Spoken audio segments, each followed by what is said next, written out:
Rod's trying to get out his warrior class as soon as possible. Wants to try to get that win under his belt if he can. Well, you got to win with all 5 classes. You may as well start with the warrior because not even anything about what anyone is playing. Like, you just need to get those bad classes that are just consensus bad out of the way, and you're gonna have to win with them eventually. So you may as well start with them. Yep. All right. So Spivey's got a pretty nice opening hand here. Double Yep. wild growth coming out right away should be good. I think I like holding the coin here. Usually you want to save it for the ability to get something done earlier. And since Rod didn't play anything on turn 1, he's not worried about too much about getting aggroed out early. Yep. So we should say that Spivey is playing a J Druid, and it looks like I see Cthulhu in Rod Johnston's hands. So that ought to be make for some fun for you viewers right now. Oh yeah, looks like it's gonna be some Cthulhu Warrior. Now, Wicked, you've been playing a little bit longer than me. Yeah. Is this this used to be a deck, right? This was Oh, a deck back in the day.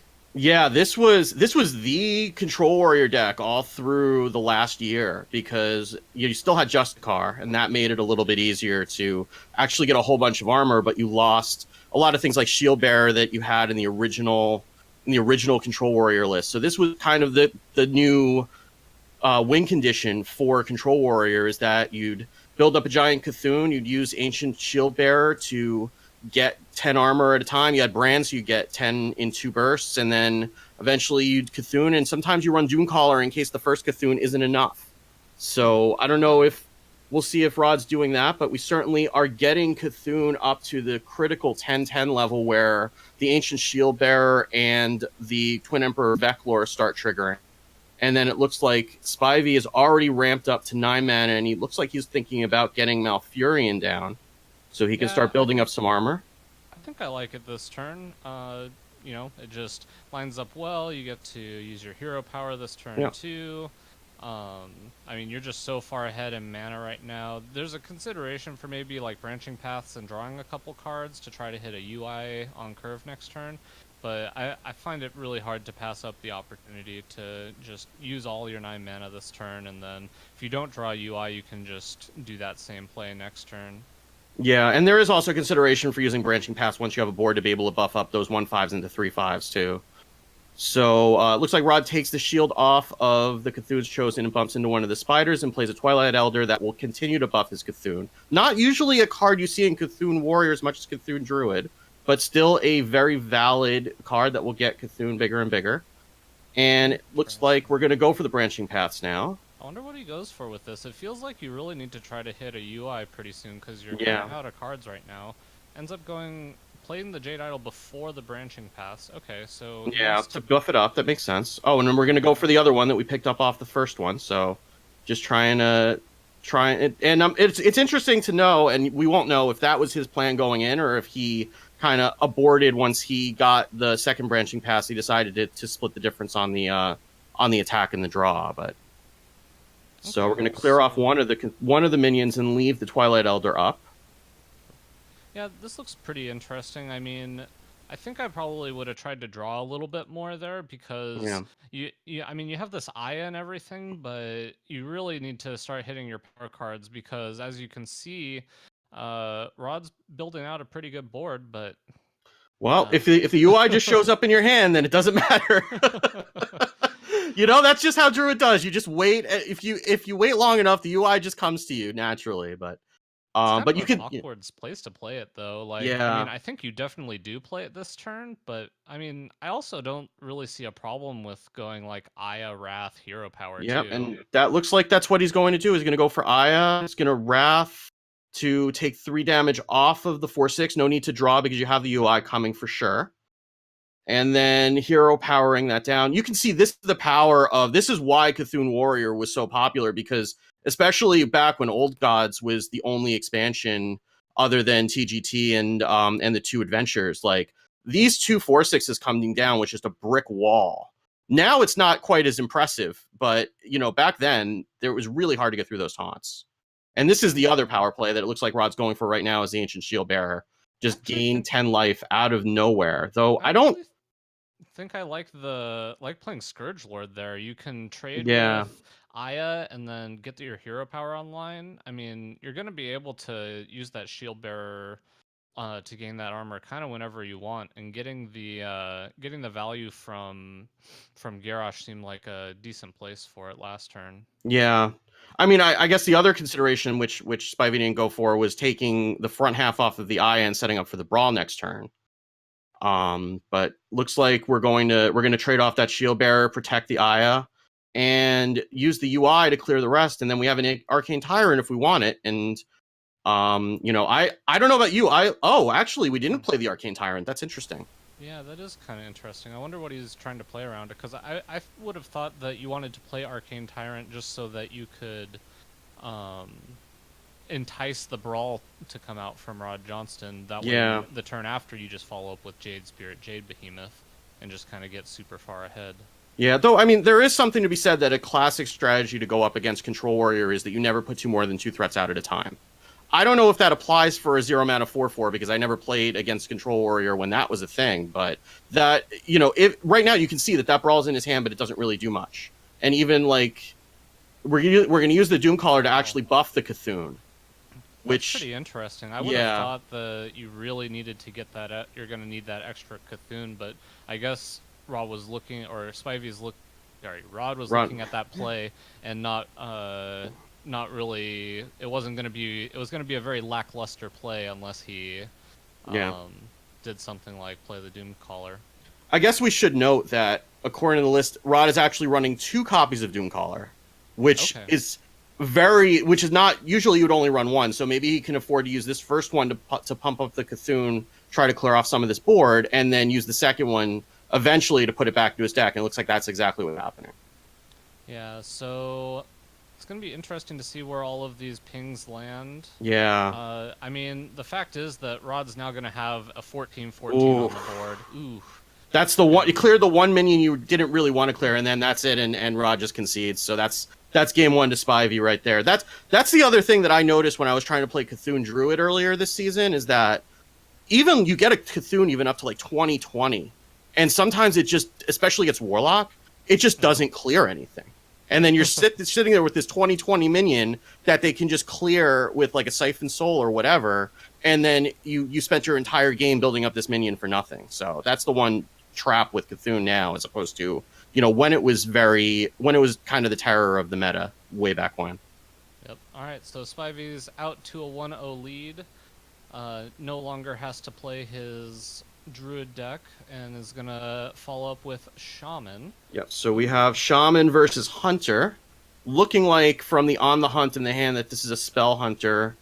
It looks like more of an aggro Shaman from Spivey, maybe with the Dire Maul, or it's an Evolved Shaman. A hybrid Evolve aggro Shaman. Probably. Yeah. I'm assuming there's like a Bloodlust in the list somewhere too. I would be surprised if there's not. Yeah. And actually, a really strong opening hand from Spivey. Yeah. Though the 2 secrets in the hand with the Spellstone for Rod is also a very strong opening. They happen to be the same secret, but Catrick is not one that's particularly difficult to trigger. So when you're going to see that secret come out. Yeah, it's kind of interesting. It might be a little bit difficult to trigger from Spivey's point of view. Oh, Rummaging Cobalt. This is the purple list. This is the Jade Shaman. Okay. Oh boy, are we in for a treat? So it looks like it's got to be a hybrid though, right? Because the doppelgangster in the hand means there's definitely some sort of evolve thing going on. Yeah, so that deck didn't usually run doppelgangsters. It ran the Rune Spear, but it would use the Rummaging Kobold to keep bringing the Jade Claws back to the hand and pumping the Jades up way higher than they would get naturally. All right, so Rod's gonna go for a clear here instead of going for the Coin Barns. For his sake, he's got to hope that he doesn't draw Yasiraj next turn, which is granted very unlikely, but exactly what he wanted here. So that's exactly the game plan for the Jade Shaman. You break the Jade Claws, and then you use the Rummaging Cobalt to bring it right back to the hand, start pumping up the Jades again. So we're going to see Barnes. We're going to see a different old god. And see, don't this Spartacus is where you say, "Don't talk to me or my son ever again." I was wondering. I've always been trying to figure out when to know my meme, I guess. Yeah, you can't misplay the memes. That's just tragic. Can't do that. So interesting spot here from Yeah. Spyvrr. He's facing down a very large minion and really needs something like a Bloodlust to be able to close out this game. So it looks Yeah. like he's probably going to go for Manatide Totem, and I would assume Jade Claws. Or do you try to hero power and just try to roll a taunt? Because that 10/10 is going to add up very quick, and Devolve is not going to deal with it because that's just going to make a 9-drop. Yeah, I guess the scary part for Spivey is if he uses his hero power to try to get a taunt. I don't Oh, we know. are going to Devolve, it looks Okay. like. Oh, that's going to bring out the 4/2 from the cat trick also. And a Sleepy Dragon that's going to act like a brick wall for a lot of this game. Yeah, Oof. that might have been all she wrote for Spivey. Yeah. I don't really know what he could even draw to get out of a situation like this. I guess he's gonna have to really hope for something like an evolve coming off Yeah. the top. Yeah, that might have even been worse than the 10/10 for him, having this 4/12 in the way. Yeah, at least he could try to attack through a 10-10. Yeah. And So Rod's we're just gonna play it very safe. Yeah. Clean up kind of everything here. Yep, just protect the health on the dragon, use the rest of the minions to clear it off, put up the other secret with the eye of playing the Spellstone next turn, and then, that Jade Lightning is going to help, but that's 12 health is a lot of health to chew through.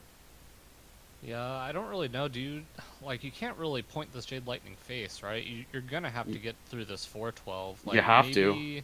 Like, the problem is that even if you draw like a Devolve next turn, then that's not extra damage. We're going to take out. It looks like we're going to take out the cat, which makes sense. That being the only beast that's on the board, though, it is going to replace itself with the other cat trick. But there's another cat in the hat, and then that puts also... another and then there's the Spellstone for 4 wolves. Put another charge on the weapon. This is getting out of hand very, very quickly.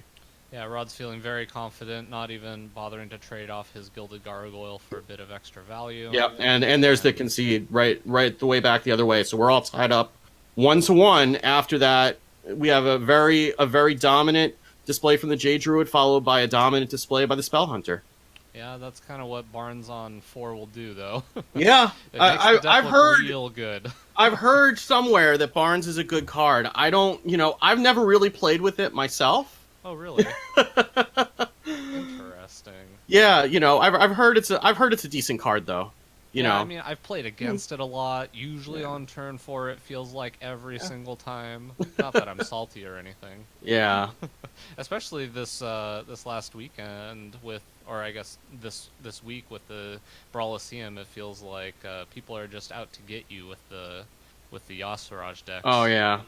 Or the both, Barnes decks, all of them. Yeah, even in Hunter. So we have what looks like a secret mage going up against the rogue. And the rogue Rod could have queued into a worse matchup, honestly. Yeah, this is very, very bad, and the Sap and the Doomsayer would imply that we may be looking at a Kingsbane rogue, which is not going to do particularly well against a deck that is going to be just drawing stuff that is going to burn you in the face. Interesting choice. Maybe decides not to play Mana Worm that turn. It turns out really, really good for him because he sees that Rod has this Doomsayer coming out right now. Yeah. So, very solid read there by Spivey. It's very, very impressive that he kind of sniffed that one out. Because, I mean, the rest of Rod's hand is... it's actually not looking too bad. I guess you can probably Elven Minstrel this turn, start getting your value going. Yep. There it comes. Yeah, I would not have shown that kind of restraint on ladder, I'll tell you that much. Ooh, and that's a great that's draw a turn for Spivey. Yeah. Oh, so man. We get the Mana Worm into the Kirin Tor Mage. The Kirin Tor Mage puts out the Explosive Runes for free and buffs up the Mana Worm. And that's all of a sudden that's an instant board for Spivey. And now we see 2 Cold Light Oracles come into the hand for Rod Johnston. And I don't know when you play these, because the last thing you want to do is give Secret Mage more things to point at your face. Yeah, I think the answer is close to never. Yeah. Interesting. So, okay. So Rod's going for the play that prevents the most damage and maintains a board for himself. I think I might have saved the sap there. We could have just traded this minstrel into that 4/3, and then only taken 2 damage from the mana worm. Yeah, And put us in a slightly better position. Yeah, though, I mean, ultimately, he's already at 22, and he doesn't have any taunts or anything to, or even any really large minions to deal with some of these secrets. And there you do see the Kingsbane come into the hand, and damage to the face. Yeah, but that's the problem. But he's got the. I mean, getting the Kingsbane is very important. Hopefully, maybe like if we're trying to figure out what Rod can do to get out of this, hopefully he can like Cold Light Oracle into the Leeching Poison. Yeah, Leeching Poison. Kind of try to get something going. Doomerang is a pretty decent follow, or this counter spell is going to make things very, very awkward, though. Yeah. And so we're going to take out the 2/3. We're going down to 15. Playing the Doomsayer, presumably to check for another explosive runes, and then the Naga Corsair to buff up the attack of the Kingsbane a little bit more. Yeah, but it looks like Spyvrr's going to have enough damage over 2 turns, and I don't know that there's a whole lot Rod can do about it. Even if he draws a Leeching Poison, it just gets counterspelled. He's not going to play the Doomerang. It's unlikely that he plays the Doomerang first. Yeah, and we're seeing we put up the ice block just to make super sure it get Rod down to 10 with 2 fireballs in hand. And other than Leeching Poison, that's really the only way that this Kingsbane Rogue has to heal. So without that having come into the hand yet, it's looking very grim. Yep. So it looks like we're going to Doomerang. It looks like maybe Doomeranging the Squid Face himself to buff up the life of the Kingsbane, but there's not a Shiny Finder in hand, so that's not necessarily a guarantee that you're going to get it back right away. Going to do some double ice block. That's very interesting. It's not going to matter here because he's got 12 damage in hand, but got a bounty of riches, and chooses not to play the Glacial Mysteries. Unfortunately, yeah, we could have Glacial Mysteries that turn.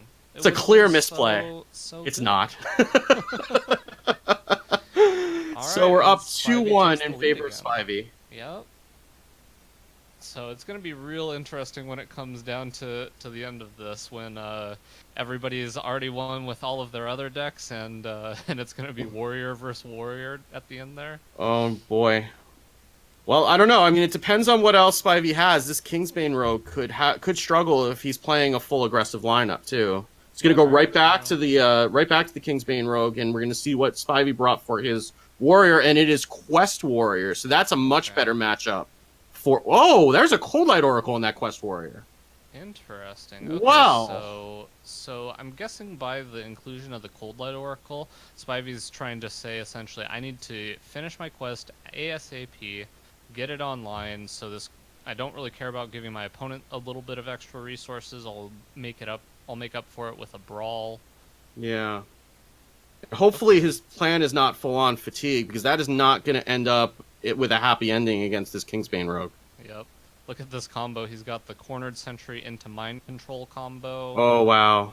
Or into the Brawl, even, if he wants. And he's choosing not to play the quest. Brought it up, kept it, but didn't play it. That's very interesting.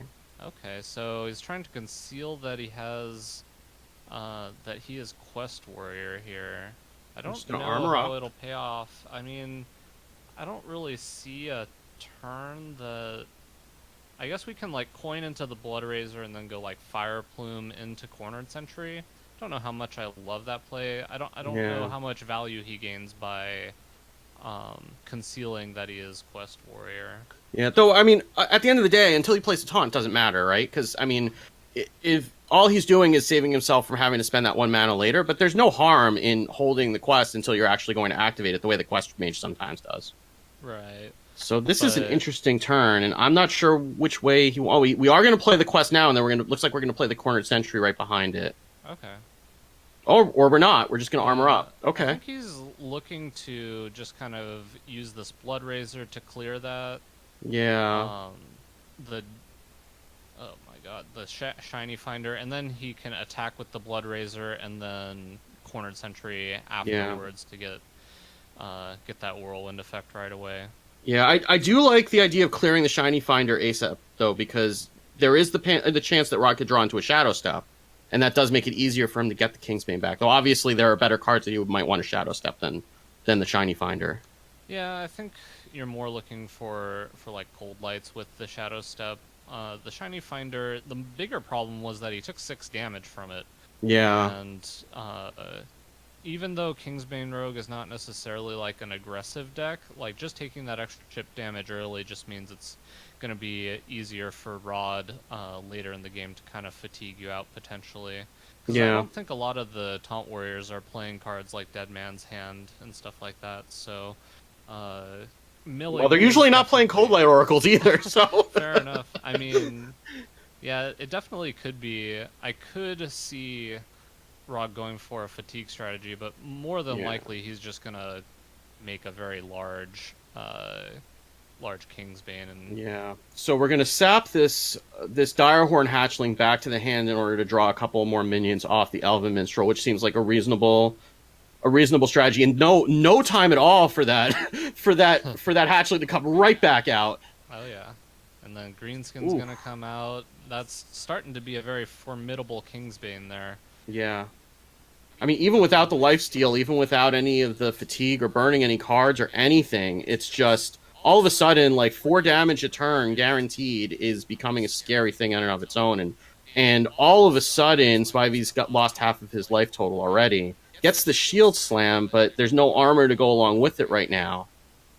And the Dry Whisker Armorer is not in sight to be able to get some value off of this board along with the Cornered Sentry. He's still a turn away from being able to go Cornered Sentry and Brawl too, which is going to be the combo that you're probably looking at. But it's kind of scary to leave all these minions and a 4-attack weapon up in addition to that. Yeah, I'm guessing he's gonna be looking to do something like Cornered Sentry, Blood Razor, just get a lot of the Yeah. power off the board. Or Most maybe he rolls with the likely- Mind Control tech. Maybe. I mean, you could try to grab this Greenskin. The problem is adding 3 1/1s to the board when there's already 3 minions on the other side Yeah. is Yeah, so we're going. Okay, so pretty we're going to play the unlikely. Blood Riser and clear them off, and then it looks like that'll clear off the Shiny Finder. I would presume we're taking out the Minstrel at the same time. Yep, we are, and then that leaves the 5/3 and the 4-attack weapon contested by a 2/5, which will soak ideally at least one of those hits if there's no sap. okay. Oh, okay, and we're starting to draw. Slightly different order there by Rod not drawing first, but Yep. ultimately I don't think it changes what his play was going to Oh, be. and the Dry Whisker Armor comes into hand just one turn too late. Though that Gluttonous Ooze may end up being a savior if Spivey can get out of this turn. Yeah, the question is how does he get out of the turn, really? It looks like a decent Brawl turn. I could see, like, Dry Whisker Brawl, and you just Yeah. hope that either Cold Light or Dry Whisker lives. You're not happy if Greenskin lives, but at least you can still take it out with your weapon. I mean, it would be Yeah. a disaster if Naga Corsair ended up winning the Brawl. Well, you can also. Oh no, you're not gonna have the mana for it. Oh, we're just gonna Gluttonous Ooze and Okay. get some of the health back from the minion, and then you could use the Shield Slam to take out one of those minions, or execute the Greenskin if you so chose. Or slam on the Greenskin and going and taking out the Cold Light Oracle could work too. There we go. Yeah. I mean, we got a good amount of armor Yeah. now. It's very likely that this Shield Slam can kind of help us get back in a little bit. Yep, we're just going right back to the well with the Cold Light Oracle, trying to find a Shiny Finder or trying to find the Kingsbane that went back into the deck. No such luck for now. Interesting. So he's gonna go for Prep Vanish.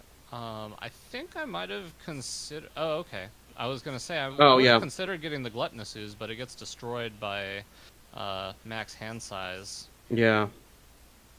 So giving him back the Dry Whisker Armor is not necessarily going to be great either, because he's going to be able to. He's probably proven that he can build a board and there are minions that get run in Kingsbane Rogue. So, Yep, I'm beginning to see a thing here. So this this curator is drawing oh, cold light oracles, which makes a lot of sense. But it looks like a lot of the value from the curator is kind of already in hand. This used to be well, something I believe that Quest Warriors used to play fairly consistently. yeah. Well, presumably you have a Primordial Drake, and you probably have another Direhorn Hatchling, or you have the Mama Direhorn that's been shuffled into the deck.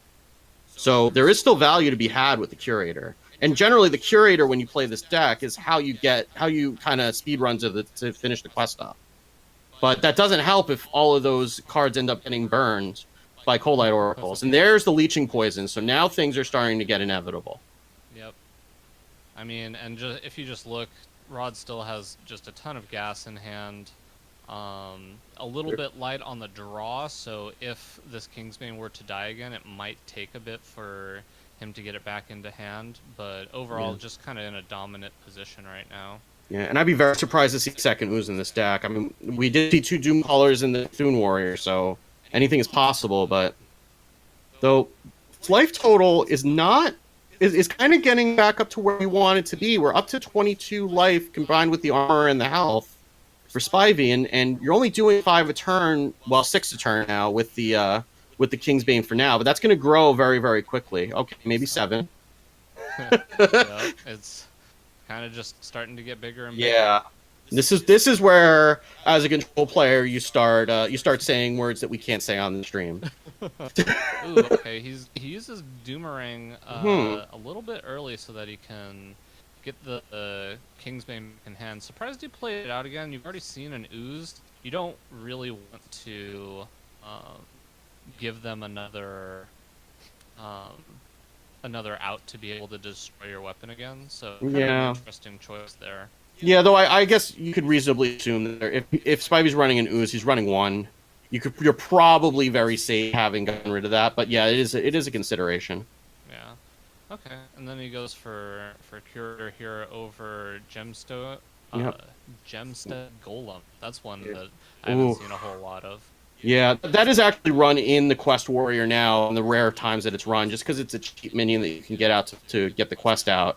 But that, having drawn all the Murlocs and having burned the dragons, we only get the Matriarch out of the deck, which is still not nothing, but the Vanishes and whatever saps are left are probably going to make quick work out of that if the weapon isn't already at 9 attack by the time it comes down. There's another Gem-Studded Golem. So, and Spivey's got 3 more taunts he needs to play to get this quest done. And I don't know if he can do that, is he even going to want to put the quest down? Because, he's going to lose that armor, and that 8 damage is just going to get sucked right back up by the Kingsbane at that point. Yeah, it's a really tough spot here for Spike. I don't really know what he can do here. Yeah. Not playing Cold Light Oracle when I guess he wasn't gonna overdraw Rod, so yeah. I mean, maybe that's what he's thinking, is that maybe he can wait for it to get shuffled into the deck and get him to overdraw it, maybe. That's like the only out you have at this point. I've been in this position a few times as a control player, and you just start thinking about, like, how do I get rid of that weapon? And it's not easy to do. You have 1 Ooze and that's it. And we can't even attack face. Looks like we're just going to try to get a taunt down and just try to stall. Yeah, stall till we get our hero power, and then maybe somehow. Yeah, I don't know. I don't know how we deal with this weapon. Yeah. Okay. And then we're going to throw the Doomerang at the 5/9, take that out, bring that back into hand, gives him a second one that he could play if he so chose. Sometimes that's the thing I see Kingsbane role players do, is they'll play one on top of the other, and then they'll have 2 getting shuffled into the deck just to be super sure. Feeling like we don't need to do that, and that's completely fair given the situation in front of us right now. All right, unidentified shield, save us. 5 armor, 5/5 golem. 5 golem. That's not what we're looking to see here. Yeah, and those squid faces are terrifying if you're in Spivey's spot right now, because that's talking about bringing this up to a 13 attack weapon, and if the game wasn't already getting out of hand, that certainly is going to push it well beyond. So he's going to try to draw. I'm not sure what he's looking for at this point. See if you can find a way out of this. Stonehill Fender. Uh-oh. Okay. Or are we just going for the quest and hoping for the I was best? worried.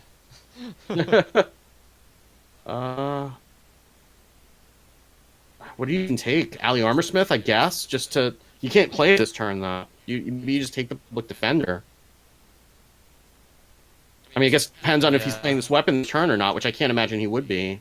I mean, but I don't you know can't what even else. activate it, so I think Yeah. Public Defender's kind of got to be what it is. But I think you're just dead. If you That take doesn't it. matter, yeah. Yeah. Yeah, and Spivey sees that he's running out of options, and this Kingsbane Rogue takes a win. So that will bring us to 2-2 all tied up between Spivey and Rod Johnson. We got ourselves a match. So we have left from Rod, we have the Paladin, the Warlock, and the Cthulhu Warrior has not gotten a win yet, so that's still available. And then what do we have left from Spivey?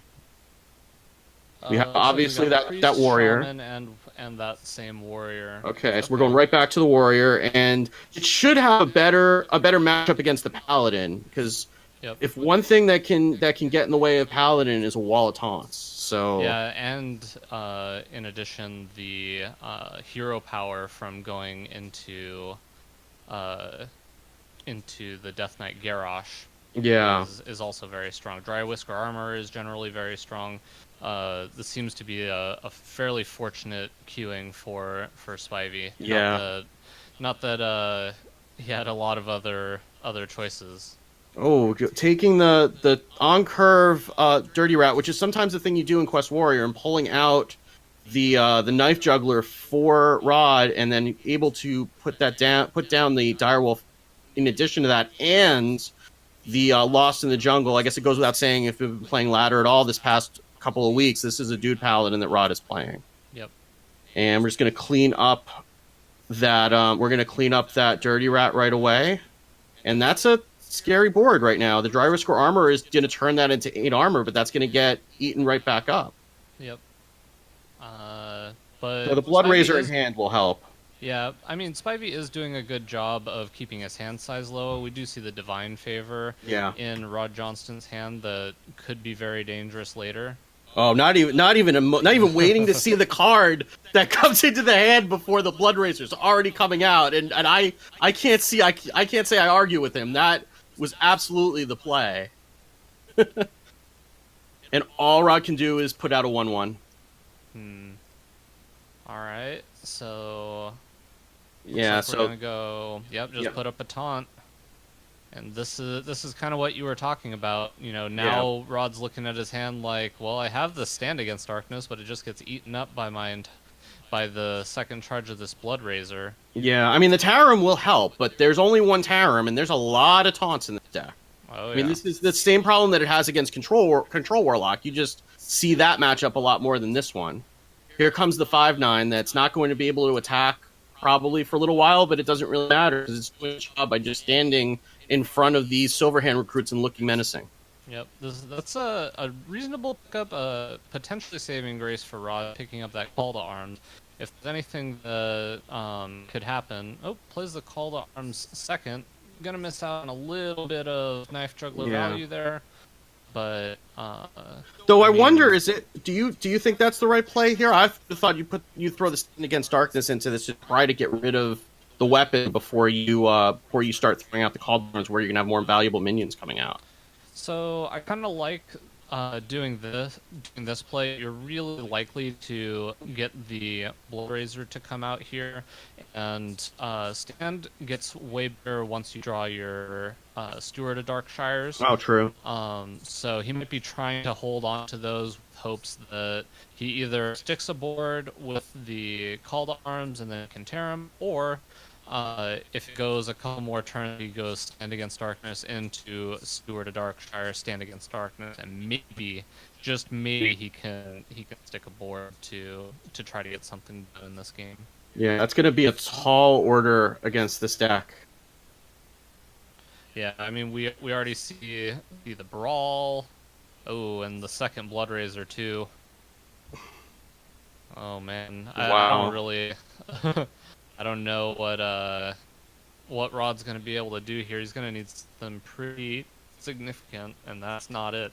Yeah, I mean, even Tarim is not gonna get. He's just gonna throw out the Stand Against Darkness. I mean, the good thing for him is he does have one turn before, as long as Spivey doesn't draw another weapon, he does have one turn before that Death Rattle activates. Yep. But now the Golem is attacking, and now the Dry Whisker Armor is going to turn that into 10 damage, along with the Brawl coming out. That's Yep. going to wipe out all but at most one of those Silverhand recruits. And one does survive that'll get taken out with weapon, and we're right back where we started, except that Spivey has what looks like 45 health at this point. That is gonna be pretty hard for Rod to do anything about. Goes with the Rallying Blades, gonna probably start to try to chip off some armor.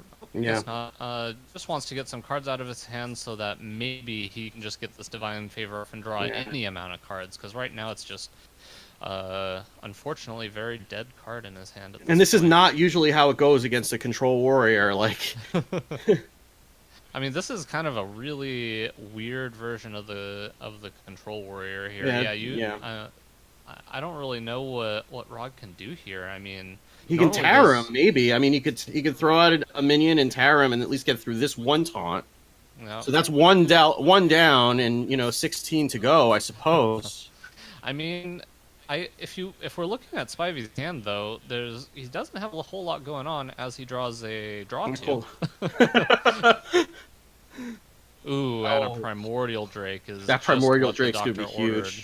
And then he also gets 5 armor and a 5/2 weapon that he can use whenever he so chooses. Looks like he may try to activate that now. I think you can afford to use it now. You have I guess you could execute. Or you could execute the Tarim, yeah. Is he gonna hold on to this mind control tech? Yeah, it looks like he's gonna hold on to the MC tech. I mean, you're getting value out of that mind control tech at some point. It may just be a 1/1, but they're gonna have a board with 4 minions on it at some point. Yep. And then Rod just refilling the board again. It's actually not. I mean, Rod has just a lot of refill still. Even if when Spivey takes out this this board from Rod with this Primordial Drake, I mean, he just refills again with Stand Against Darkness. Yeah, so Spivey does need to find at least one more clear, I think. Well, he's also going to get the 3 recruits that the jailer's going to put in his hand as well. That could be relevant. So, and this equality will help too. So we have an equality. We have a Crystal Lion. This could be a formidable board, and as much as Spy's been able to handle all the boards up until now, he's running out of ways to deal with another board. And this is the struggle that I find as a control player a lot when you're playing against this deck, is you have a lot of clears, you can deal with a lot of boards, but you have to deal with every single one of them, and eventually they come up with a board you can't deal with. But he is going to just go face. Oh, I don't care about your board. Yeah, he found the line. Oh, wow. Wow. Oh, wow, and what a draw from Rod. He draws the level up. I was trying to kind of think if there was anything Rod could do about this. Yeah, and wow. This level up is huge. This level up is, I mean, the Brawl's been used. We don't know if there's another one or not, but this Slam and this Execute is going to deal with one of them, but that's a lot of taunts. And that really answers the high roll off the Mind Control tech, pulling the one non-1/1 minion out of 7. All right, Dirty Rat he can play if he wants to. All right, what can we get out of this? There's a Curator. That'll help. I mean, that's a big taunt in and of itself, and it gets you more taunts. We can take out a couple of these creatures here. Ooh, that's a very large taunt that he just got. Yeah. All right. So these Divine Favors may finally see some value now that, I mean, it's not a lot, but 2 cards is still 2 more cards than Rob was able to get off those Divine Favors up to now. All right, how many? Oh, 3 cards actually. Yeah, so Rod's got 5 cards left in his deck. Ooh, and the Light Fuse Stegodon could prove really strong. Wow, Poisonous is Poisonous huge is here. a great pickup. Oh, I don't know how I feel about him turning off the 3/3 instead of the 3/1. That might be a small misplay there. Instead of leaving one in high health in case Sleep of the Fishes or execute. But even so, answering that board is really, really necessary right there. And it makes it very hard for Spyvrr to play another minion into these 3 poisonous minions without dealing with them. Mm-hmm. He can take out one with the execute, but the other two. So we're really close. So we can finish our quest. We could. Who's already high rolled once in this matchup. I mean, go for the 1 in 6 if you could just hit him in the face. You could go with the 1 in 5 too. You could also play out a couple taunts here, and try to stall for one more turn, and maybe this Cold Light Oracle. Well, he's pulling the Public Defender, so it looks like we're going to do both. It looks maybe we're going to put down the Public Defender, play the weapon, try to end the game right now, and then if not, then we'll just keep trying. So plays the Matriarch instead. Okay, that's reasonable. I mean, it's not my tournament life on the line, so. Oh man, and the second Light Piece Stegodon could just end the game here. Yeah. Or there is also the consideration for the Steward of Darkshire with the Vine Cleaver too. All right. So what's he get with the Stegodon? I think Wind Fury ends. Oh wow! I didn't even get to see the other 2 choices he picked out so fast. Oh, that Wind Fury is going to be huge, especially for that 3/3 being able to potentially take out both of them, or the 3/1 for that matter. Okay, so. Oh, interesting. Interesting choices. Yeah, wants to keep a bit of health on his other minions. So Spyvrr needs Brawl. Needs this for us to hit face. Or he needs a Brawl, one or the other. Or a Brawl. Oh, Scourge Lord Garrosh. Does that do anything? Oh, we can Scourge Lord, Whirlwind, and then it leaves him with 4 creatures. We can hit one of the creatures. Yeah. Just that. I mean, is there a way for him to do this in a way? I guess we're giving up on that plan where we could execute the one that's left in the way. Ooh, oh, there's the Brawl. We can Brawl and. Okay. Let's see if this is the strongest Murloc in history. Oh, are those? I think that's all of the. All of the overhand recruits are gone. Oh, but the Vine Cleaver is lethal. Oh man. Wow. What a finish, though. Oh man, that was a crazy finish to that game. Wow. Yeah, like I said, as a control player, you can answer a lot of boards, but there's always that last board, and if you can't answer it cleanly, that's how they get you. Yep. So Rod goes up 3-2 over Spyvrr, and this is a best of 9. So we still have a lot more Hearthstone action for you. So again, we have that Warrior, the Shaman, and what was the third class for Spyvrr? So Spyvrr still has Priest, Shaman, and Warrior, and Rod just needs to win with Warlock and his own Warrior. So I wonder if Spyvrr's going to be bringing Warrior again. Yeah, so, I mean, you know that you have those 3 classes, and you have the Warrior and the Warlock. I think you probably have to go for trying to win the Warrior mirror. I think you need to try to have your Priest or Shaman beat the Warlock. I'm guessing you probably queue up Shaman here. Yeah. Trying to beat Rod's Warrior or his Warlock. That might be your best option. I mean, you expect that the Cthulhu Warrior is going to be slow. You're expecting that it's probably a Control Warlock or a Cube Lock.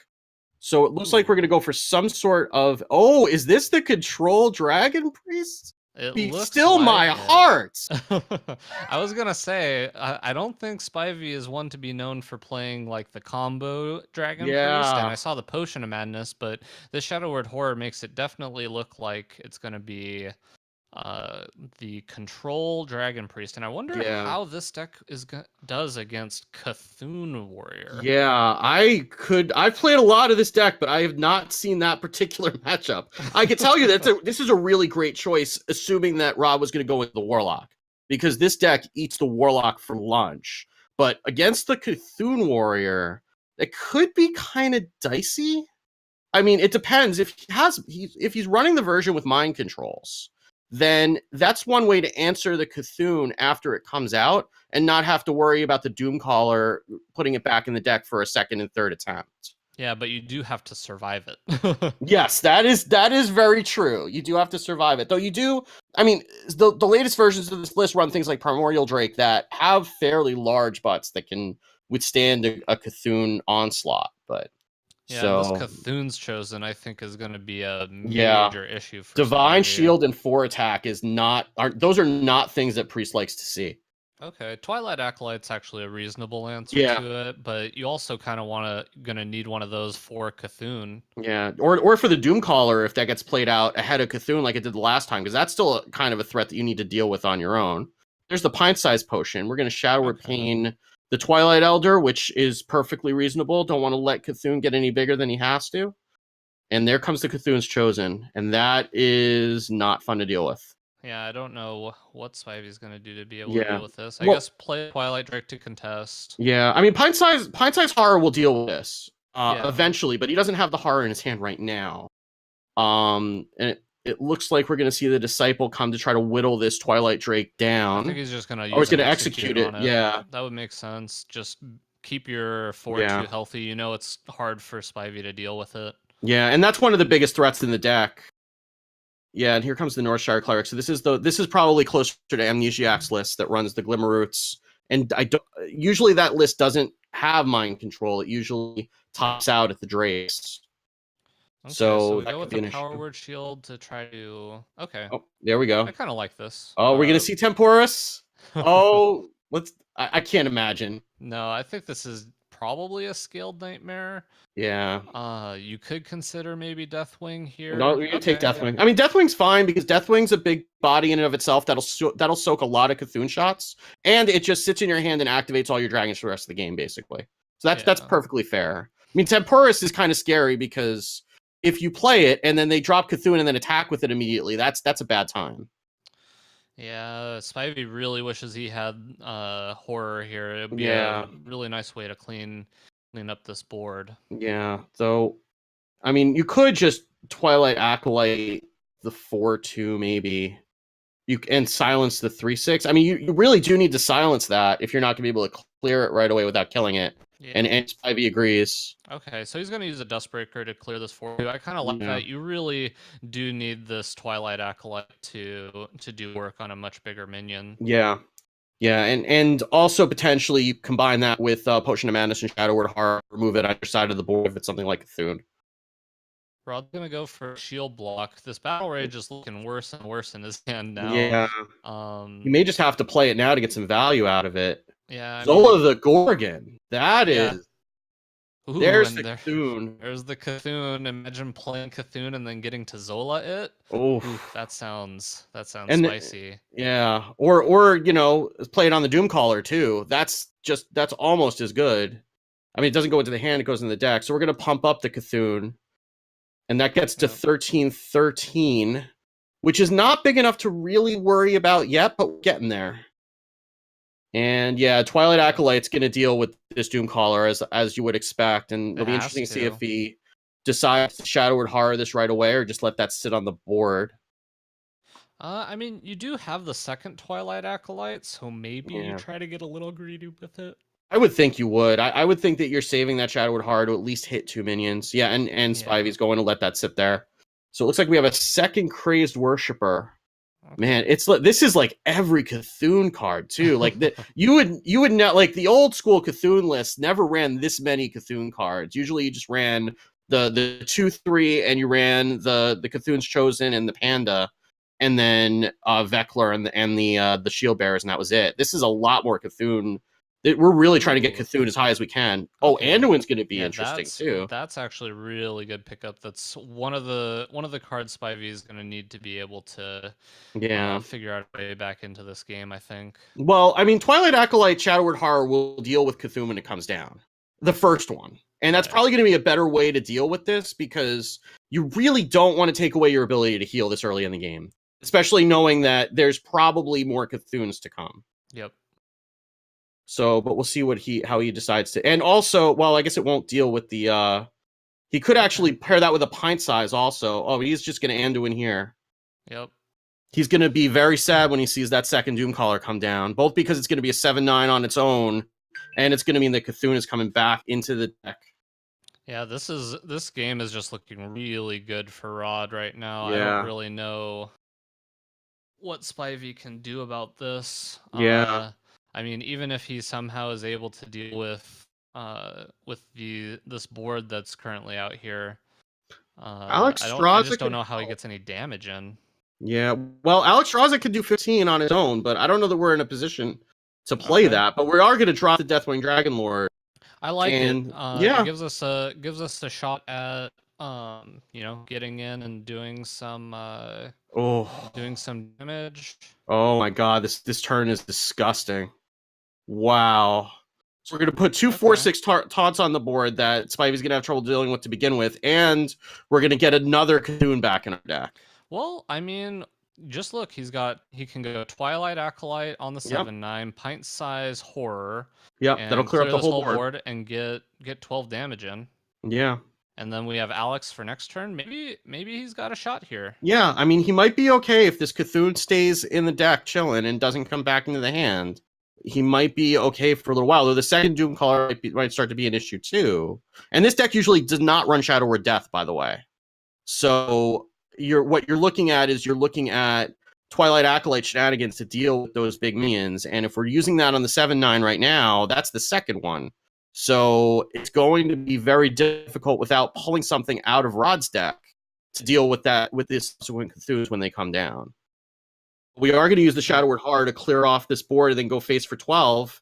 I mean, And that at least takes care of the armor. We have lethal next turn with Alex here. That's true. Like, Rod has to do something. Well, he does have an execute and sleep with the fishes. He just doesn't have any way to actually grab the minions. Do we have lethal? Because that ancient shield bearer is going to add 10 health. I mean, we had lethal, assuming the. Oh yeah, lethal on board. Yeah. Oh, we are running mind control. Okay. Wow. Okay. So I think we probably just mind control that.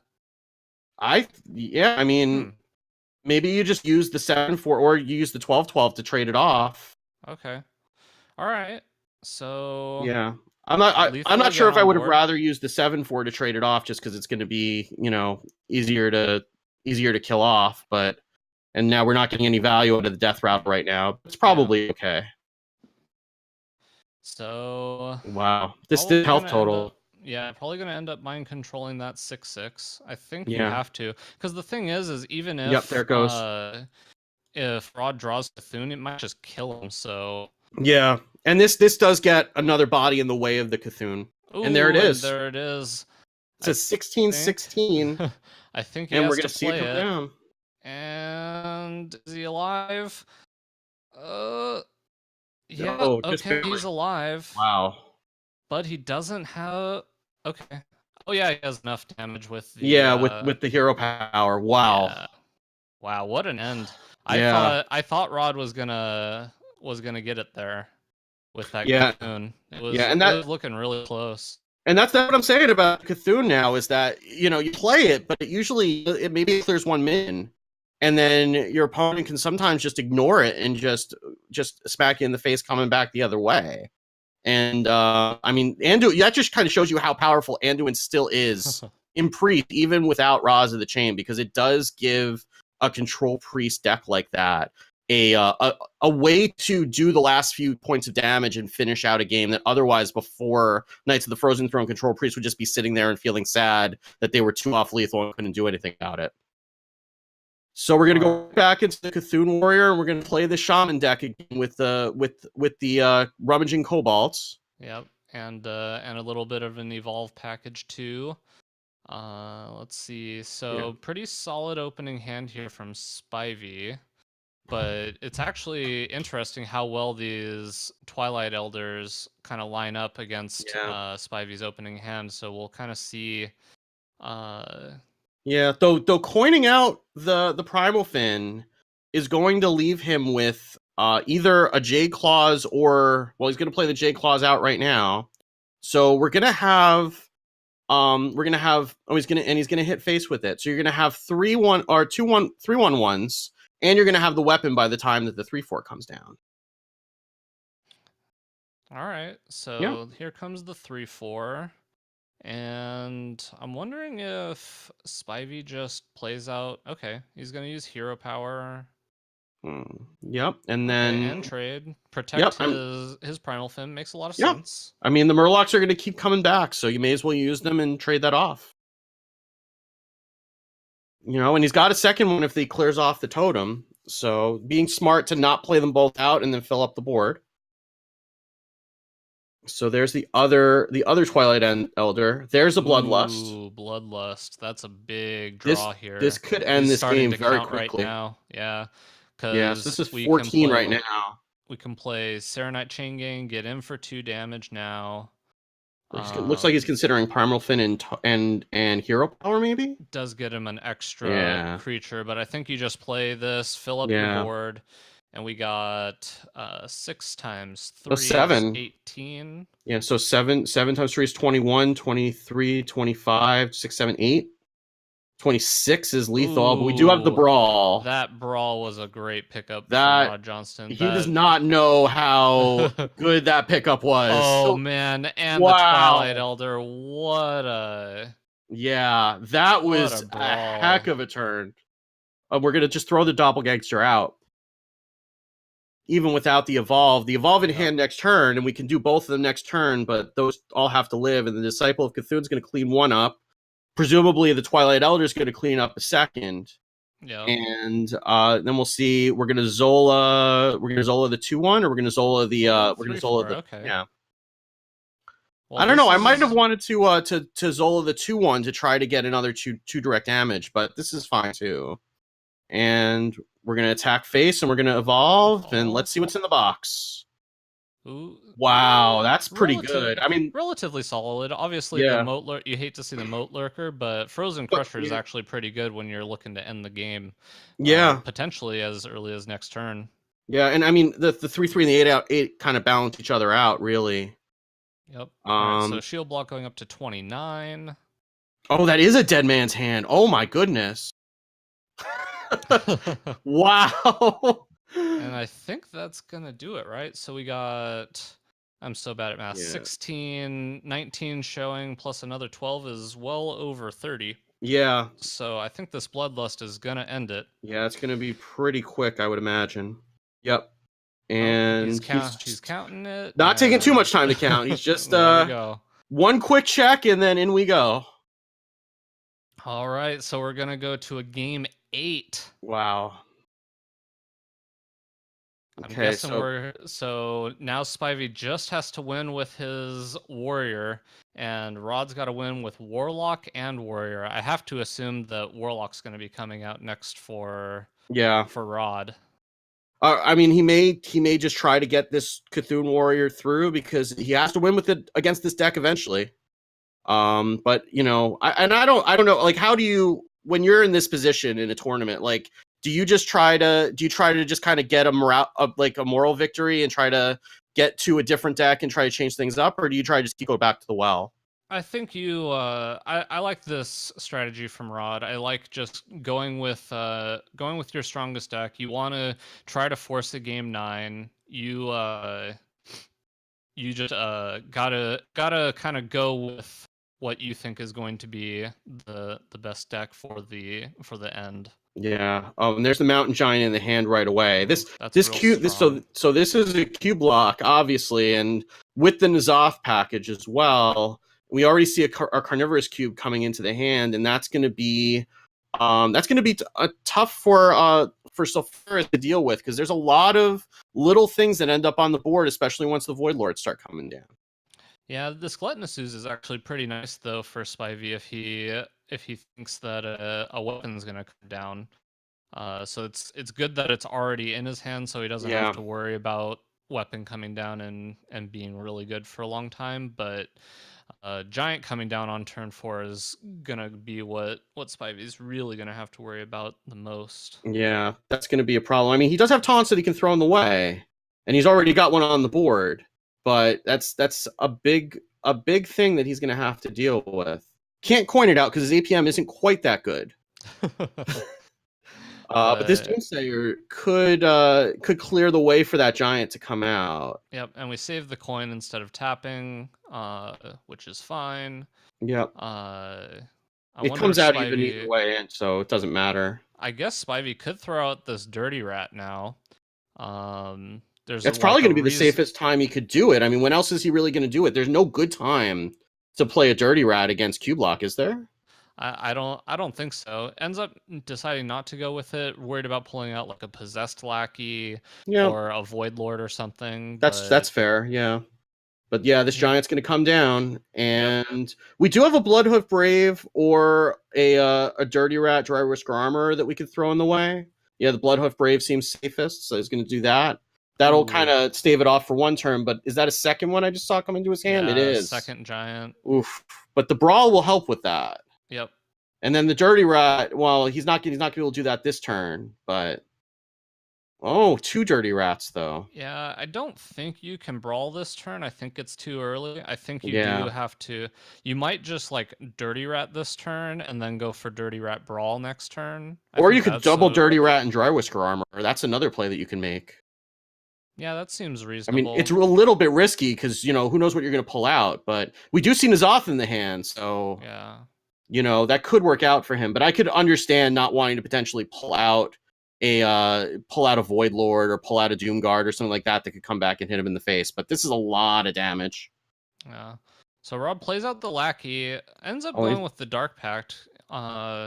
Could be kind of scary, but gets the Void Lord. no. So So that Brawl's going to probably, work out in his favor no matter what. yeah, it looks like you're probably gonna have to go Dirty Rat Brawl here. Oh, hits the Gets a Faceless faceless. Manipulator. That's good. That's good. That's a good result. I mean, actually, really, anything that was in the hand other than maybe the Mistress. Mistress of Mixtures would have been a good result. But obviously, we know that with Caster Vision, but Spivey doesn't know what's in the hand, and that's always a scary feeling playing a Dirty Rat against the Q block. This weapon's going to come down, will be immediately answered by the ooze. I would be surprised if we see the card come into his hand before this ooze comes down. Interesting though that it like destroying this weapon is good, but it doesn't exactly do a whole lot since Yeah, Rod doesn't even have any yeah.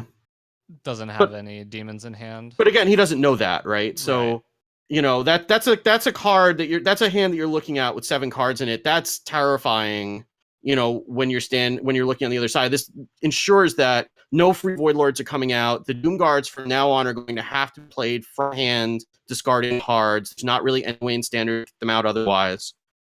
This is it makes things easier from Spivey's perspective for the rest of the game, even if it doesn't avert anything this turn. And we do see the Void Lord coming into hand for this turn, so that would have been something we're going to have to test with next turn. Free Void Lord on top of another 9 mana to deal with. But Spivey is running out of things to do. He can probably play the Primordial Drake this turn just to get a body on board. But beyond that, he's starting to run out of things to do, and chooses Okay. not to. Interesting. So we can coin out N'Zoth this turn, but we're just gonna go. We want a Yeah, little bit more value. It looks like from it, so we'll just play this Void Lord out. yeah. There is also merit to saving N'Zoth for once the weapon has come down, just to put a board in front of it. Yeah, that would make sense too, or like after Brawl or something. Yeah, I feel like you do kind of want to pressure the warrior though, because once they get uh, the hero power online from the quest, it can be pretty hard. But he's so far away from it, yeah, honestly. yeah. I mean, this Stonehill Defender will help because that's going to be 2 taunts. Yep. Oh, and he's taking my Ooh. favorite card, the second rate bruiser. And we Love to actually see him. have quest completion next turn. I'm Yeah, kind of interested to see what Rod ends up doing here, yeah. how he decides to play the turn. I kind of feel like you just N'Zoth. Ooh, he's going for a Doom Guard, and ooh, Wow, those are some wow. great discards. I mean, all things considered, like half of his hand were okay for him to toss. I mean, you do have the second Yeah, Doom Guard, you have the cube, but that was probably about as safe as a turn as he was going to get to be able to play this Doomguard out if he's ever playing it, which he needs to in order to get through this warrior. And he knows time is running out because you've just seen two more taunts come down. Yep. This Primordial Drake looks pretty juicy here. Oh yeah, this is gonna be the tree rat first. I don't think you can. No, because you can't execute this turn too. That would be, you'd probably want to be able to execute with it. Yeah. And if you do bring out another Doomguard and you can't answer it, I mean, you do have the taunt in the way, but that's so scary. And you've seen him playing kind of conservatively this whole game, which I can't fault him for sure. But it doesn't seem like after the way that he's played this game, he's going to all of a sudden slam a dirty rat and hope that he can deal with whatever comes down. His second Doomguard going to come out. I really think, he's going to tap first to make it a little bit better. I think I would really consider N'Zoth here. You have so many good things. I mean, I guess that's a reasonable discard. So I mean, I guess the argument for it is that Gul'dan is not in hand right now. So he wants to get these Doomguards out before he discards Gul'dan, because discarding N'Zoth is bad. Discarding Gul'dan is the end of the game. So I can absolutely see him wanting to get those out before Gul'dan comes in. It's going to be as safe as it can possibly get. Oh, man. Oh! And it gets punished. Gets punished so hard for not playing out the N'Zoth. Yeah, I mean, ultimately, he kind of had to do it the way he did it. And, you know, that was a 1 in 3, and he does still have the cube available to him, which may actually be more important in the long run. But, yeah, that cannot feel good. No. And then just another Defile in hand. Yeah, now there's the Blood Reaver. Kind of needed that probably a turn ago. Well, it's still going to be good. It's still going to fill up his board. The Scourgelord Garrosh is going to, well, the Scourgelord... Now we can't play it. Well, yeah, I mean, that's basically it. He can't play it now. And it kind of makes you question including it in the deck in the first place, just because it's kind of like the old running Jiraxis alongside Gul'dan in some of these Warlock lists, where you don't want to override that hero power once you've gotten it. So let's see how many Doomguards we get. We get 2, so that's one will take out the Dirty Rat, the other goes face. That's actually a really, really good roll there from... Yeah. And this Brawl is going to... I mean, it will deal with this board, but it's not going to help the hero power go through to the face, because you're going to end up with probably 6 Voidwalkers on the board after this whole thing is done. He actually might want it to hit a Voidlord, but it does not. So that's a full board of demons. Yep. And we're just going to put the hatchling in the way. Chooses not to attack with the weapon and take one of them out. Probably wise, because that means that Rod can't actually play anything this turn. Yep. Without trading something in, but which he will. So I wonder what you do now as Rod in this position, because you're definitely going to need more pressure than this. So I guess you just play out a Carnivorous Cube. We're gonna cube a 1/3. That's never what you want to be doing. I can't imagine Spivey's going to play this Cold Light Oracle. He does not want to, or maybe he will, because now we're starting to get close to fatigue, and we've already gotten rid of N'Zoth. And the Doomguards are gone, so the cubes are not really a threat anymore. Yeah, this is actually, the fatigue plan seems like it might be the way to go. Yeah, I just don't know how he gets there in the long run, though. He has to get pretty fortunate. I feel like you have to hero power every turn and just kind of hope that it goes face. Yeah. But I mean, we're at such a life total. We actually have to play a taunt this turn, so we don't die. Yeah, but I mean, the taunts that he has are, I mean, you have a Direhorn Matriarch and a Gem-Studded Golem. And that's... I actually think that's just, I think it's just lethal. Is that? Oh, no, he's going to... I think Rob might have missed it. If we trade in all 3 of our Voidwalkers, play Hellfire, and then attack for 4 with the Carnivorous Cube and our hero power face, lethal, but I don't know that it's actually going to matter in this situation. Yeah. I mean, I think you have to shield block at this point as Spivey. You just need to get your life total up a little bit. Yeah. Okay, so we take out the 4/6. That's good. That's one we wanted.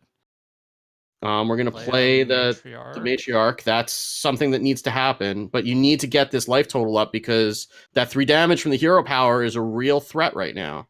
Yep. Choosing to attack into one of the Voidwalkers just to reduce the number of minions on board.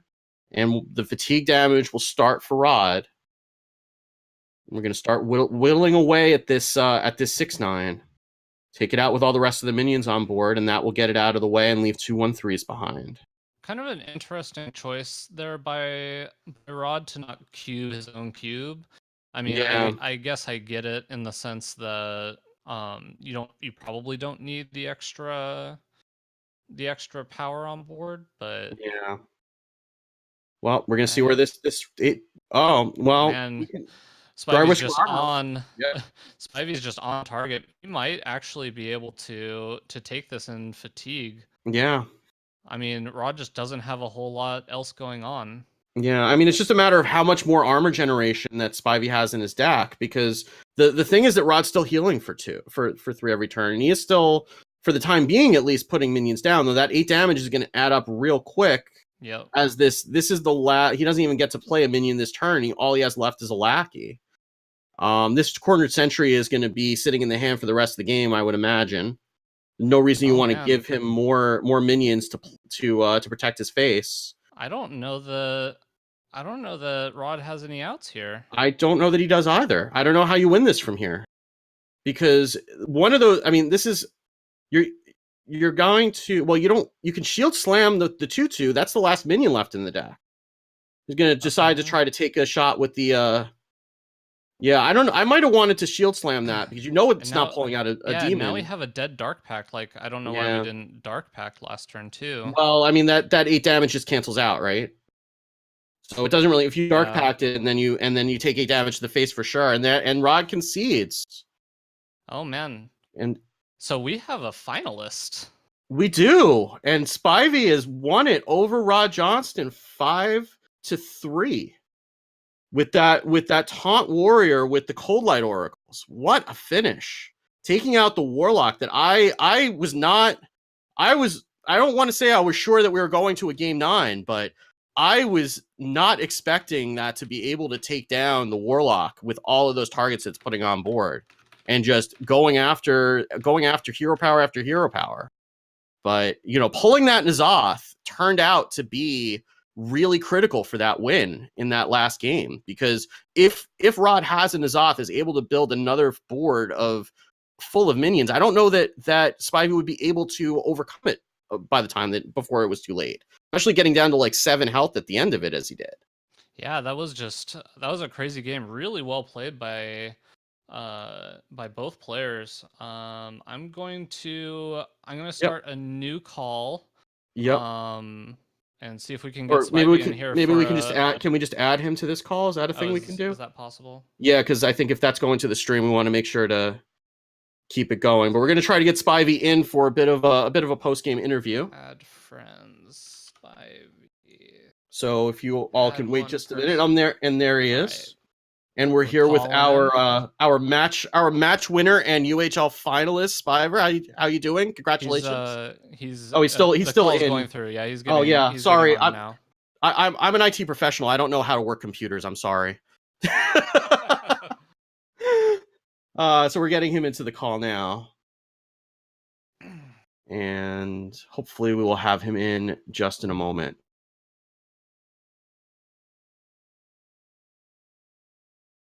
Nope, we lost him. He's currently getting on Discord, so we'll give him a second. He probably needs a second to catch his breath, but especially after that win that just kind of came out of nowhere. I was final game. Wow. I mean, it's just funny that the warrior really does make the difference, and that taunt warrior was able to overcome and the Cthulhu warrior was not, and that really was most of the difference. I mean, the Q block probably, given enough tries, would pull out a win eventually. It just gets the right draw sometimes, but the warrior really was the big difference in this match, that the taunt warrior was able to do it and the Cthulhu warrior was not. I mean, that Dirty Rat pulling out the N'Zoth though, that was huge. That would be I mean, I don't know why I want to go so far as to call it high rolling, but I mean, there were two or three other minions in the deck and in the hand at the time, and that was just a very unfortunate result for Rod, and a very fortunate one for Spivey. And it's really that ended up very much being the difference in that match, because it looked like the Q block was starting to run away with it. But because you think about like another 2 Void Lords or 3 or 4 Void Lords at that point coming down. would Hey, have just hey. been, hey. So we're here with our UHL finalists, Spyvrr. Congratulations. I don't know if I Oh, can think you hear us? Uh-oh. he might be muted or maybe his mic Push to isn't set up. talk. What's up, boys? Hey, push to talk for the win. Congratulations. Congratulations. Thank you, thank you. Sorry it took me so long. There was a little bit of celebrating because my parents are in town and they were Oh. watching the stream in the other room. Oh, awesome. Oh So wow, hi, Mom. that's great that Hi, you got to Dad. share it with them. That's fantastic. So give us kind of a rundown. What did you think? How did you build your lineup? What did you think of Rod's lineup? Well, I want to start out by thanking Red Knight, who you guys might know from Twitter. He's a streamer as well on Twitch. And he worked a lot with me on my lineup and my tech. And I had the foundation built of what I wanted to bring. But he's the one who chose to make the tweaks to like my shaman list and my priest list. I think we changed a couple cards in there, but he was completely on board with my idea to go with Quest Warrior. And I was a little bit nervous about Quest Warrior. I was glad that I stole a match with Shaman, and I just needed to seal the deal with the Warrior. So talk to us about the Quest Warrior, because one of the things that we were talking about going into this, and you know, I've worked with Andrew on some of his decks throughout the tournament too, and we've talked about Quest Warrior a couple times, and we've always left it out whenever Warlock was a consideration, because it just feels like you get a Void Lord down and you're never hitting. First of all, it's a 3/9, and then that doesn't get killed by the hero power, and then it drops 3 more minions behind it. What were you thinking going into that final match, knowing that that as soon as you saw that it was the Q block? I really, so my goal obviously was to bring Priest against Warlock, and I had a 50-50 shot. And when Rod needed to win his last 2 games, that he was gonna Q Warlock, and I didn't know he was gonna wait that long. I thought I had a good read, and Warlock was coming down. So when I had Priest and it wasn't Warlock, I was like, oh, okay, let's see how this goes. Quest Warrior, like you said, is really wonderful against like Paladin right now. Going against, like, with the whirlwind effects and the armor gain, going against Warlock is so rough. And all I really could do is, I knew I wanted to hold a late Dirty Rat. And you guys have been watching this whole time. I ran super hot during this match. I mean, grabbing the 5/5 Lion, grabbing the Nazoth with the Dirty Rat. I mean, any game I was running hot. I just tried to I knew we were going to go to fatigue against the Warlock, and I just tried to make sure I spaced out my answers so that I could answer what he got. And as soon as I saw the Nazoth come down off Dirty Rat, I thought to myself, I think we're good. Yeah, and the thing that you don't know, and you'll see when you watch back, is he had several other minions in his hand at the time, so it was at most a 1 in 3 to pull that Nazoth when you played it. Savage. But hey, you gotta play well, and you gotta get a little lucky to win these. I mean, Rod is a fantastic player. You're obviously a fantastic player, so it really came down to both of you played extremely well, and you just happened to come out on top. Yeah, there was a lot of preparation on my end and a lot of practice, and I didn't expect Cthulhu Warrior at all. Nobody ever expects Cthulhu, really. Yeah, that was the real big curveball that he played against me, and I was a little bit curious about how that was going to go. And I played around Brawl and everything else with his Warrior, and I don't even know, like, with the Warlock, by the way, when I noticed he didn't have Siphon Soul in his hand, I knew it was open season near the end. Yeah, that was actually when you in the Druid game, the very first game, I was kind of wondering because I believe the first game was against his Warrior, and you just had 2 minions in play. It ended up working out beautifully for you, because he had the Brawl in hand, and you were just very much making sure that he wasn't going to get a ton of value off that Brawl. So that was the turn really after the UI. Yeah, when we were both looking at, like, well, of course he's playing this Arcane Tyrant, and then you ended the turn and we're like, wait, what? Like, I'm glad you guys picked up on that, because I really wanted to play the Tyrant, and I was like, no, I'm gonna need it. It's gonna be awkward to play with Spreading Plague or whatever else to get it for free, but I'm gonna need that to recover from a Brawl. And I wanted to go really aggressive with the Druid list. Red Knight and I talked about it, and we wanted to make sure I went aggressive. And I might have done branching paths a little bit awkwardly, because I think I did +1 attack and then draw, and then I drew another, and then I was like draw again, and then +1 attack. Yeah. But I don't have a lot of experience with branching paths. I haven't played a lot of Jade Druid in this current meta, or since Kobolds dropped. But I just wanted to make sure that I was really maintaining control of the board, and I wanted to play around Brawl as much as possible. Yeah. I mean, that was one thing that after we saw the play, I thought for a second, I'm like, of course, against Control Warrior, you only leave 2 threats up on the board at a time. It's just been so long since Control Warrior's actually been a deck that everyone's just forgotten how to play against it. So yeah, I don't forget. I don't. So you know that you're going to be facing Ridiculous Hat tomorrow. What are you thinking about that matchup coming up? I mean, not to be too cocky, but I figured it'd come down to Hat and me anyway. It'll be a damn good game, a damn good match, and I, regardless of RNG or anything else, the only thing I ever want when I'm playing against my friends, which you guys, UHL, anybody that I've talked to or spent time with, and I play against them in Hearthstone, all I want is I don't want the equivalent of a mana screw from Magic the Gathering. I want you to curve out against me. I want you to get the cards against me, because I don't want you to feel like I just stole your 5/5 Divine Shield with a 1 in 7 chance on my control deck. Like that doesn't ever happen though. Oh, that mind control tech was just like a champ too. Like 6 1/1s on the board, and he takes the one minion worth stealing. You just had to be like grinning ear to ear after you dropped that. I started clapping so loud in the other room, and Ziggy, after I celebrated with Ziggy after the match was over, because I didn't dare set foot out of the bedroom, she was like, "Yeah, I didn't know what was going on," and I started hearing the clapping, and she's like, "Spoiler alert." It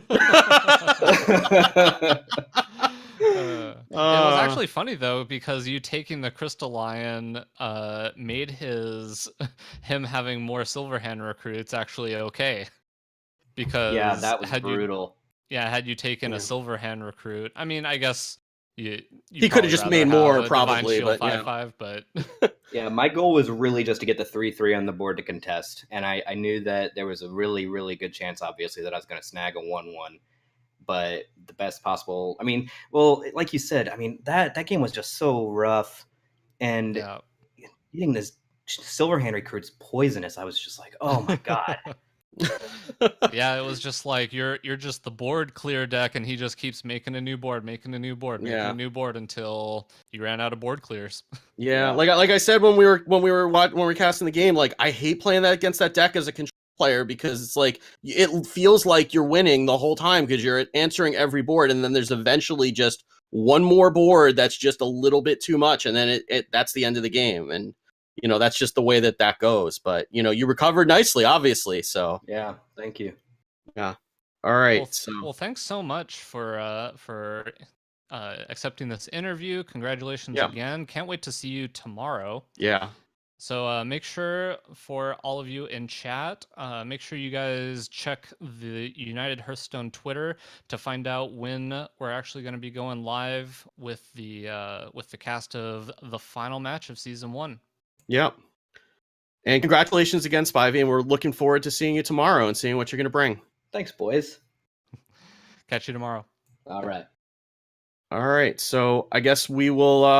We sign off from here. So keep an eye on the United Hearthstone League Twitter account. We have to get the competitors' schedules to line up. So we don't know exactly when the match is going to be tomorrow, but it will be tomorrow. And Bodikus and I will almost definitely be back with you tomorrow for that cast, and we will see a winner crowned. Can't wait for it. Thanks for joining me on the cast. Wicked had a bunch of fun. Well, thank you for having me. I had a ton of fun too, and I'm looking forward to seeing the finals and seeing a champion. All right, catch you all tomorrow. All right, thanks everybody for watching. We'll see you tomorrow.